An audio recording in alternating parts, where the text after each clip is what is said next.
எல்லாருக்கும் வணக்கம். மீண்டும் மெய்ப்பொருள் காண்க தளத்திற்கு எல்லாரையும் நான் வரவேற்கிறேங்க.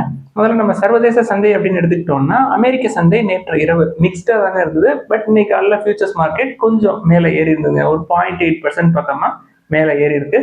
ஜப்பான் மார்க்கெட் எடுத்துக்கிட்டோம்னா, நான் லஞ்சுக்கு அப்புறம் பார்த்தேன், ஒரு 1.07% டவுனுங்க. இந்தியன் மார்க்கெட் இன்னைக்கு கிடையாது.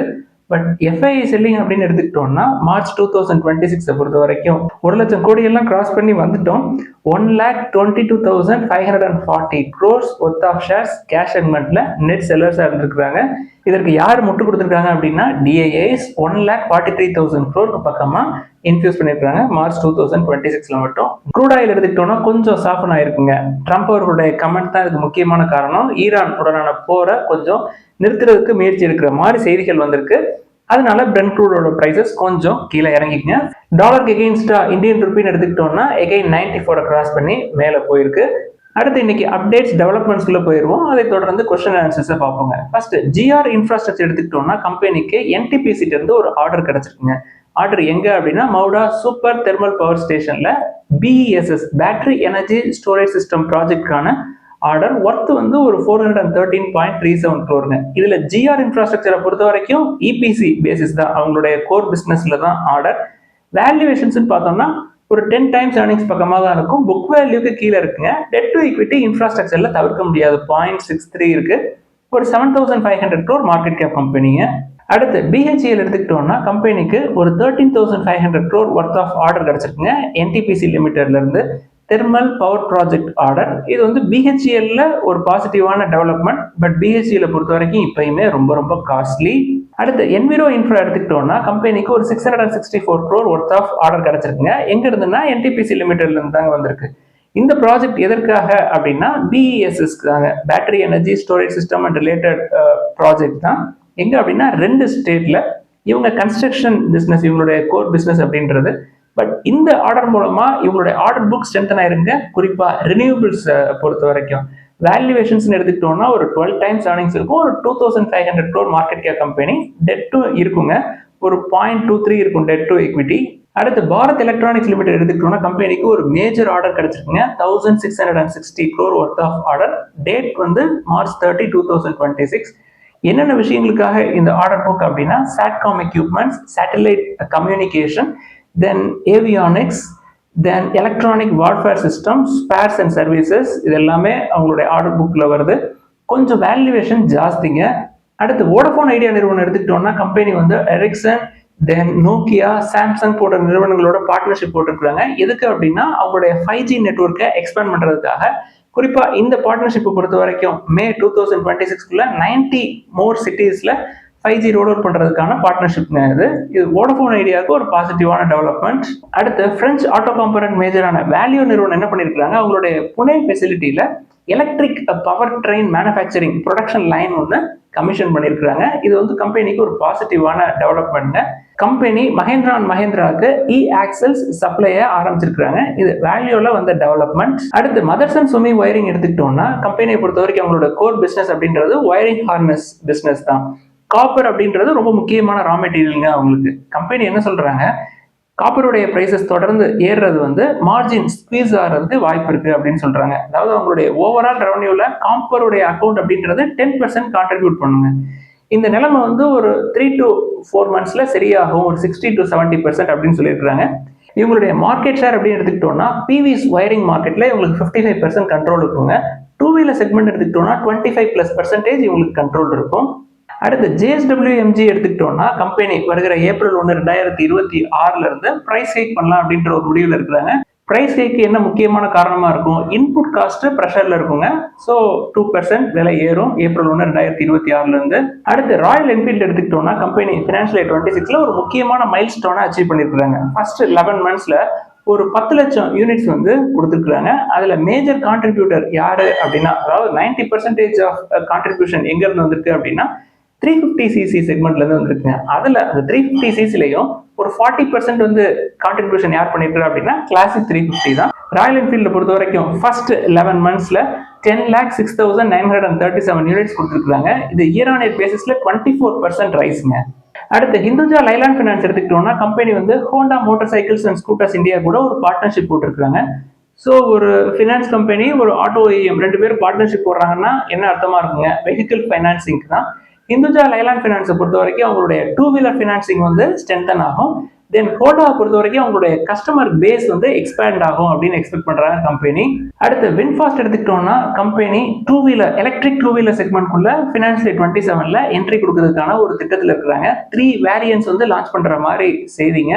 குறிப்பா சொல்லணும் அப்படின்னா பேட்டரி ஸ்வாப்பிங் ஸ்கூட்டர்ஸ் வந்து லான்ச் பண்ற மாதிரி தெரியுது வின்ஃபாஸ்ட். ஏற்கனவே வியட்நாம்ல இந்த 3 வேரியண்ட்டும் லான்ச் பண்ணிட்டாங்க. அடுத்து Shriram pistons and rings limited எடுத்துக்கிட்டோம்னா கம்பெனியை பொறுத்த வரைக்கும் அவங்களுடைய கோர் பிசினஸ் அப்படின்றது traditional engine parts piston ring தான். இப்போ கம்பெனி என்ன திட்டத்தில் இருக்கிறாங்கன்னா EVs advanced auto component side நம்ம பிசினஸை எக்ஸ்பேண்ட் பண்ணலாமா அப்படின்னு யோசிச்சுட்டு இருக்காங்க. கம்பெனியோட வேல்யூவேஷன் பார்த்தோம்னா ஒரு 23 டைம்ஸ் earnings இருக்குங்க. Debt to equity 0.20. அடுத்து மைக்ரோ ஃபைனான்ஸ் இண்டஸ்ட்ரி எடுத்துக்கிட்டோம்னா அவங்களுடைய பிசினஸ் வந்து பேக் ஆன் ட்ராக் வந்திருக்குங்க. அதாவது ஹையர் லோன்ஸ் வந்து கொடுக்க ஆரம்பிச்சிருக்காங்க. ஹையர் வேல்யூ லோன் கொடுக்குறாங்க அப்படின்றது ஒரு பக்கெட்டுங்க, யாருக்கு அப்படின்றது ஒரு கேள்வி. சாலிட் ரீபேமெண்ட் ரெக்கார்ட் யாருக்கு நல்லா இருக்கோ அவங்களுக்கு தான் வந்து ஹையர் லோன் கொடுக்குற மாதிரி தெரியுது. பிப்ரவரியை பொறுத்த வரைக்கும் அவங்களுடைய போர்ட்ஃபோலியோ 2.5% இன்க்ரீஸ் ஆயிருக்குங்க. ஸோ கொஞ்சம் கொஞ்சமாக ரெக்கவரி ஆகிட்டு இருக்கு. நம்ம ஏற்கனவே ஸ்பந்தனா ஸ்மூர்த்தி, முத்தூட் மைக்ரோ ஃபைனான்ஸ்லாம் பார்த்து வச்சிருக்கோம். இது ஸ்மால் ஃபைனான்ஸ் பேங்க்கும் ஒரு பாசிட்டிவான டெவலப்மெண்ட்ங்க. அடுத்து பஜாஜ் ஹவுசிங் ஃபைனான்ஸ் எடுத்துக்கிட்டோம்னா லாஸ்ட் 1 மந்த்ல 15% பக்கமாக கீழே இறங்கிருக்குங்க. ஐபிஓ பிரைஸ்க்கு, அதாவது ஐபிஓல அப்பர் பிரைஸ் பேண்ட் வந்து 70 ருபீஸ்ங்க. லிஸ்ட் ஆனது வந்து 140ங்க, 180 வரைக்கும் போச்சு. இப்போ 180ல இருந்து இப்போ கீழே இறங்கி வந்திருக்கு. க்ளோஸ் டு 70க்கு வந்திருக்குங்க. மேபி 70 to 75 அந்த ரேஞ்சில் இருக்கலாம். கம்பெனியோட வேல்யூவேஷன்ஸ் அப்படின்னு எடுத்துக்கிட்டோம்னா 24 டைம்ஸ் earningsங்க. பிரைஸ் டு புக் வந்து 3க்கு பக்கமா இருக்கும். இதுவே காஸ்ட்லி தான் கொஞ்சம். பட் 70 அப்படின்றது ஒரு நல்ல லெவலா இருக்குங்க. ஏன்னா கம்பெனி வந்து அப்பர் பிரைஸ் பேண்ட் செட் பண்ணிருக்காங்க. இங்க இருந்து ஆரம்பிச்சோம் அப்படின்னா இன்னுமே 50 வரைக்கும் இல்ல 45 வரைக்கும் போகுது அப்படின்னா நல்ல வாய்ப்பா இருக்கும். இதுல முக்கியமான செய்தி என்ன அப்படின்னா சூப்பரான பெர்ஃபார்மன்ஸ் காட்டுறாங்க. எக்ஸாம்பிளுக்கு Q3 ஃபினான்ஷியல் 26 எடுத்துக்கிட்டோம்னா அவங்களுடைய ப்ராஃபிட் வந்து 22% பக்கமா ஏறி இருக்குங்க. சரி, ஹவுசிங் ஃபைனான்ஸ் செக்மெண்ட் எடுத்துக்கிட்டோம்னா மற்ற நிறுவனங்களை பார்ப்போம், அதனுடைய வேல்யூவேஷன்ஸ் எப்படி இருக்கு அப்படின்னு பார்த்தோம்னா கேன்ஃபின் ஹோம்ஸ் வந்து பிரைஸ் டு புக் 1.93 இருக்குங்க, 11 டைம்ஸ் earnings. இது வந்து ஒரு 10,000 crore மார்க்கெட் கேப் கம்பெனிங்க. பஜாஜ் ஹவுசிங் ஃபைனான்ஸை பொறுத்த வரைக்கும் 60,000 crore மார்க்கெட் கேப் கம்பெனி.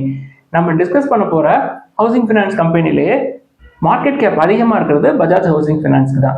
அடுத்து பிஎன்பி ஹவுசிங் ஃபைனான்ஸ் எடுத்துக்கிட்டோம்னா பிரைஸ் டு புக் 1.10 தான் இருக்கு, 9 times earnings, 20,000 crore market cap கம்பெனிங்க. அடுத்து எல்ஐசி ஹவுசிங் ஃபைனான்ஸ் எடுத்துக்கிட்டோம்னா பிரைஸ் டு புக் 0.71 தான் இருக்கும், பிரைஸ் டு earnings 5 டைம்ஸ் தான் இருக்கும், தென் 28,000 crore மார்க்கெட் கேப்ங்க. Then Aptus value housing finance எடுத்துக்கிட்டோம்னா 2.1ங்க price to book, 11 times earnings, 10,000 crore market cap company. Then Aadhaar housing finance எடுத்துக்கிட்டோம்னா பிரைஸ் டு புக் 3க்கு பக்கமா இருக்கு, 20 times earnings, 20,000 crore market cap company. Then Repco home finance எடுத்துக்கிட்டோம்னா ஒரு 2,000 crore market cap கம்பெனிங்க. Price to book 0.6 or 0.7 தான் இருக்கும், price to earnings 5 or 6 இந்த ரேஞ்சில் தாங்க இருக்கும். ஹவுசிங் ஃபைனான்ஸ் பிசினஸ்லயே ரொம்ப ரொம்ப சீப்பான வேல்யூவேஷன்ல இருக்கிறது இந்த ரெப்கோ ஹோம் ஃபைனான்ஸ் தாங்க. ரொம்ப காஸ்ட்லியா இருக்கிறது அப்படின்னு பார்த்தோம்னா ஆதார் ஹவுசிங் ஃபைனான்ஸ், ஆக்டஸ் வேலி ஹவுசிங் ஃபைனான்ஸ்லாம் கொஞ்சம் காஸ்ட்லியா இருக்கும். பட் டீசென்டான வேல்யூவேஷன்ல இருக்கிற கேன்ஃபின் ஹோம்ஸோ பிஎன்பியோ எல்ஐசி ஹவுசிங் ஃபைனான்ஸோ எடுத்துக்கிட்டோம்னா லாஸ்ட் 5 இயர்ஸ்ல அவங்களோட ப்ராஃபிட்டபிலிட்டி அப்படின்றத அப்படியே டபுள் ஆயிருக்குங்க. சரி, ரெப்கோ ஹோம் ஃபைனான்ஸ் நல்ல வேல்யூவேஷன்ல இருக்குன்னு சொல்றீங்க, அதனுடைய பெர்ஃபார்மன்ஸ் எடுத்து பார்த்தோம்னா லாஸ்ட் 5 இயர்ஸ்ல ஆல்மோஸ்ட் அப்படியே டபுள் ஆயிருக்குங்க அவங்களுடைய ப்ராஃபிட்டபிலிட்டி. ஸோ பஜாஜ் ஹவுசிங் ஃபைனான்ஸை கம்பேர் பண்ணுறப்ப அதர் ஆப்ஷன்ஸ் நிறையா இருக்குங்க. பட் எல்லாமே வந்து மிட் கேப் தென் ஸ்மால் கேப்ல இருக்கு. லார்ஜ் கேப் அப்படின்னு போயிட்டோம்னா நம்மளுக்கு இருக்கிற ஒரே ஒரு ஆப்ஷன் பஜாஜ் ஹவுசிங் ஃபைனான்ஸ் தான். யாருக்கு இது சிறந்த வாய்ப்பா இருக்கும் அப்படின்னா ஹையர் லெவல்ல மாட்டினவங்களுக்கு, ஐபிஓல கிடைச்சி இன்னும் ஹோல்ட் பண்றவங்களுக்கு அவங்களுடைய குவான்டிட்டி இன்க்ரீஸ் பண்றதுக்கு ஒரு நல்ல லெவல்ல வந்திருக்குங்க பஜாஜ் ஹவுசிங் ஃபைனான்ஸ். நான் என்ட்ரி கொடுப்பேன் அப்படின்னு கேட்டா நான் ஏற்கனவே சொன்ன மாதிரி 45 to 50 ரேஞ்ச் வருதா அப்படின்னு தான் பார்ப்பேன். அது வரைக்கும் எனக்கு பஜாஜ் ஹவுசிங் ஃபைனான்ஸ் கண்டிப்பா வேணும் அப்படின்னா நான் பஜாஜ் ஹோல்டிங்ஸ் அண்ட் இன்வெஸ்ட்மெண்ட்ஸை பார்ப்பேங்க. ஏன்னா பிரைஸ் டு புக் 1.5க்கு கீழே வந்துருச்சு பஜாஜ் ஹோல்டிங்ஸ் அண்ட் இன்வெஸ்ட்மெண்ட்ஸ். அடுத்து இன்னைக்கு ஒரு சில கேள்விகளை மட்டும் சுருக்கமா பார்த்துருவாங்க. ஃபர்ஸ்ட் வந்து இந்த டிஃபென்ஸ் அண்ட் ரிலேட்டட் ஸ்டாக்ஸ்க்கு என்ன சார் பண்றது, அதுக்கு ஏதாவது ஐடியா இருந்தா சொல்லுங்க அப்படின்னு சொல்லியிருக்காங்க. டாடா மோட்டார்ஸ், எல்என்டி போன்ற நிறுவனங்களை பார்க்கலாம் அப்படின்னு சொல்லியிருந்தோம். அது போக இப்ப ஹிந்துஸ்தான் ஏர்நெட்டிக்ஸ் லிமிடெடும் வந்து 30 டைம்ஸ் earnings கீழே வந்திருக்கு. ஸோ வாய்ப்புகள் இருக்கு. நம்ம ஏற்கனவே டாடா மோட்டார்ஸ், எல்என்டி எல்லாம் பார்த்துட்டு தான் இருக்கோம். தனியா டிஃபென்ஸ்க்கு அப்படின்னு போகக்கூடிய தேவை எனக்கு கிடையாது. அடுத்து ஹெச்டிஎஃப்சி பேங்க் பத்தி எழுதியிருக்காங்க. லோயர் லெவல்ல கிடைக்குது சார், இது உடனே மேல போறதுக்கான வாய்ப்பு இருக்கும் அப்படின்ற மாதிரி எழுதியிருக்காங்க. உடனே மேல போகணும் அப்படின்ற தேவை எனக்கு கிடையாதுங்க. ஹெச்டிஎஃப்சி பேங்கை பொறுத்த வரைக்கும் டுவர்ட்ஸ் கஸ்டமர்ஸ் சர்வீஸ் சூப்பரா இருக்குங்க. பட் ஹெச்டிஎஃப்சி பேங்க் வந்து எம்ப்ளாயிஸை எப்படி ட்ரீட் பண்றாங்க அப்படின்ற ஒரு கேள்வி எனக்கு, ஒரு சந்தேகம் எனக்கு இருக்குங்க. அதை வந்து உறுதிப்படுத்துற மாதிரி சக்கரவர்த்தி அவர்களுடைய ரெசிக்னேஷன், அதாவது பர்சனலா அவருக்கு அங்க நடக்கக்கூடிய விஷயங்கள் எனக்கு ஒத்து வரல அப்படின்ற மாதிரி சொல்லியிருந்தாரு. தென் என்னுடைய நண்பர்கள் ஒரு சிலர், ஒரு நண்பர் வந்து அவருடைய பாஸ் ஒருத்தர் இருப்பார் இல்லையா, அவர் வந்து ஒரு 10 ஆண்டுகளுக்கு மேல ஹெச்டிஎஃப்சியில் ஒர்க் பண்ணிட்டு இப்ப என்னுடைய நண்பர் வேலை பார்க்கக்கூடிய அந்த நிறுவனம், அவங்களும் வந்து பெரிய குரூப் தாங்க, அங்க அவரு பாஸா வந்திருக்கிறாரு. அவர் வந்து அவருக்கு கீழே டீம் மெம்பர்ஸ் இருப்பாங்க இல்லையா, அவங்கள ட்ரீட் பண்ணக்கூடிய விதம் அப்படின்றது சரியில்லை அப்படின்றது எனக்கு கிடைச்ச செய்திங்க.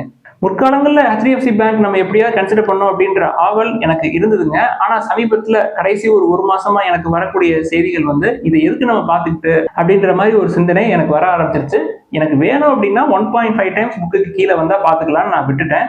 அடுத்து எலக்ட்ரிக் ஸ்டவ்க்கு இப்ப டிமாண்ட் நல்லா இருக்கிற மாதிரி தெரியுது சார், நம்ம அது சம்பந்தமான ஸ்டாக்ஸ் பார்க்கணும்னா எதை பார்க்கலாம் அப்படின்னு சொல்லி எழுதியிருந்தாங்க. நான் 1 மந்த்துக்கு முன்னாடி டிஸ்கஸ் பண்ணியிருந்தோங்க. மல்டி இயர் லோ அப்படின்னு சொல்லிட்டு டிடிகே பிரஸ்டீஜ் பத்தி பேசியிருந்தோம். அது மல்டி இயர் லோல தான் இருந்தது. நான் ரீசெண்ட் டைம்ல பார்க்கல. நல்ல ப்ரொமோட்டர்ஸ், கடன் கம்மியா இருக்கும், ஒரு ஸ்மால் கேப் பிசினஸ்ங்க. So electric stove and related stocks வேணும் அப்படின்னா டிடிகே பிரஸ்டீஜ் பார்க்கலாம். தென் கோல்டு இடிஎஃப்ல 50% வந்து ஃபியூச்சர்ஸ்ல இன்வெஸ்ட் பண்ணுவாங்க சார், அது வந்து ப்ராப்ளம் இல்லையா அப்படின்னு சொல்லி எழுதியிருக்காங்க. நான் முந்தைய பதிவிலே சொன்னேங்க, அதாவது நமக்கு ஹையர் லெவல்ல கோல்டு போய் டைரக்டா கன்சிடர் பண்ண முடியாதவங்க கோல்டு இடிஎஃப் பயன்படுத்திக்கலாம், கொஞ்சம் கொஞ்சமா அக்யூமுலேட் பண்றதுக்கு. ரிஸ்க் தாங்க, நான் ஃபியூச்சர்ஸ் வந்து ரிஸ்க் இல்லை அப்படின்னு சொல்லல, நமக்கு இருக்கக்கூடிய வாய்ப்பை நான் சொன்னேன். ஹையர் லெவல் போறவங்க பிசிக்கல் கோல்டு பாக்குறது பெஸ்ட். அடுத்து ஏஜிஐ கிரீன் பேக் பத்தி இருக்கிறாங்க, ஒரு 3000 crore மார்க்கெட் கேப் கம்பெனிங்க. வேல்யூவேஷன் நல்லா இருக்கிற மாதிரி தெரியுது சார், நம்மளுடைய வேல்யூவேஷன் மெட்ரிக்ஸ் எல்லாமே வந்து மேட்ச் ஆகுது அப்படின்னு சொல்லி எழுதியிருக்காங்க. புக் வேல்யூ எடுத்துக்கிட்டோம்னா 1.5 டைம்ஸ் புக்கு கீழே இருக்கு, தென் 9 டைம்ஸ் தான் ஏர்னிங்ஸ். பட் இன்னும் கொஞ்சம் கீழே போற மாதிரி தெரியுதுங்க, கேர்ஃபுல்லா இருங்க, நான் இதை வச்சு சொல்றேன். அது போக பெர்ஃபார்மன்ஸ் எடுத்துக்கிட்டோம்னா குவார்டர் ஆன் குவார்டர் பேசிஸ்ல தொடர்ந்து டிக்ளைன் ஆகிட்டே இருக்கு. அடுத்த மஹேந்திரா கீழே இறங்கி வருது சார், 23-24 டைம்ஸ் ஏர்னிங்ஸ் வந்திருக்கு அப்படின்னு சொல்லி எழுதியிருக்காங்க. பயங்கரமா ரேலி ஆயிருக்குங்க லாஸ்ட் 3 to 4 இயர்ஸ்ல. ப்ராஃபிட் இப்ப புக் பண்ண ஆரம்பிச்சாங்கன்னா இன்னும் மாச கணக்குல ப்ராஃபிட் புக் பண்ணிக்கிட்டே இருப்பாங்க. அவசரப்பட வேணாம், அப்பப்போ 1-2 வேணா பார்க்கலாம். மஹேந்திரா பொறுத்த வரைக்கும் ஹோல்டிங் பிசினஸ். அடுத்து ஜோதி லேப்ஸ் பத்தி கேட்டிருக்கிறாங்க, சார் இது ரெக்கவரி ஆகுமா ஆகாதா அப்படின்னு சொல்லி எழுதியிருக்கிறாங்க. பெர்ஃபார்மன்ஸ் காட்டினா ரெக்கவரி ஆகுங்க, 25% லாஸ்ல இருக்கு அப்படின்னு சொல்லி எழுதியிருக்காங்க. நம்ம பல தடவை சொல்லியிருக்கோம் இல்லையா, நல்ல வேல்யூவேஷன்ல உள்ள போனாலே அங்கிருந்து 50% கூட கீழே போகலாம் அப்படின்னு சொல்லியிருப்போம். அவர் சொன்ன பிரைசஸ் வச்சு பாக்குறப்ப 30 டைம்ஸை விட கொஞ்சம் அதிகமா இருக்கிற மாதிரி தெரியுதுங்க. நம்ம நீண்ட நாட்களா, நீண்ட மாதங்களா வெயிட்னு சொல்லிக்கிட்டே தான் இருந்தோம். ஒரு 22 டைம்ஸ் 24 டைம்ஸ் ஏர்னிங்ஸ் வந்தப்பதான் விருப்பப்படுறவங்க பார்க்கலாம் அப்படின்னு சொல்லியிருந்தோம். அட்வான்டேஜ் நிறைய இருக்குங்க கம்பெனியை பொறுத்த வரைக்கும். டெட் ஃப்ரீ பிசினஸ், நல்ல பிசினஸ் தான். பெர்ஃபார்மன்ஸ் நல்லா காட்டுவாங்க. இப்போதைக்கு பெர்ஃபார்மன்ஸ் நல்லா காட்டுறதுக்கு ஏதாவது சினாரியோ இருக்கு அப்படின்னு கேட்டா இல்லைங்க. ஏன்னா இன்ஃபிளேஷன் ஏற போற மாதிரி தெரியுது, எனர்ஜி காஸ்ட் வந்து ஏறி இருக்கு, இன்புட் காஸ்ட் வந்து ஏறுது அப்படின்னா அவங்களுடைய மார்ஜின்ஸ் அஃபெக்ட் ஆகிறதுக்கு வாய்ப்புகள் இருக்கும். பொறுமையா இருக்கிறத பத்திரமா வச்சுக்கோங்க. கீழே நல்லா வந்திருக்கு, அப்பப்போ 1-2 போட்டு உங்களுடைய கவுண்டை கூட்டிக்கிட்டீங்க அப்படின்னா ஃபியூச்சர்ல ஒரு 6 or 7 இயர்ஸ்ல நல்ல லெவலுக்கு போறப்போ உங்களுக்கு நல்ல கெயின் கிடைக்கலாம். நம்ம ஸ்மால் கேப்பை பொறுத்த வரைக்கும் 15 to 19 டைம்ஸ் ஏர்னிங்ஸ்க்குள்ள வர்றப்ப பாருங்கன்னு சொல்லுவோம் இல்லையா, இப்போதான் இது 19 டைம்ஸ் ஏர்னிங்ஸ்க்கு வந்திருக்கு. இதெல்லாம் தான் இந்த பதிவுல முக்கியமா டிஸ்கஸ் பண்ணணும்னு நினைச்சோம். முதலீடுகள்ல ஏதாவது சந்தேகங்கள், கேள்விகள் இருந்தா எல்லாத்தையும் எழுதுங்க. எல்லாருக்கும் நன்றி.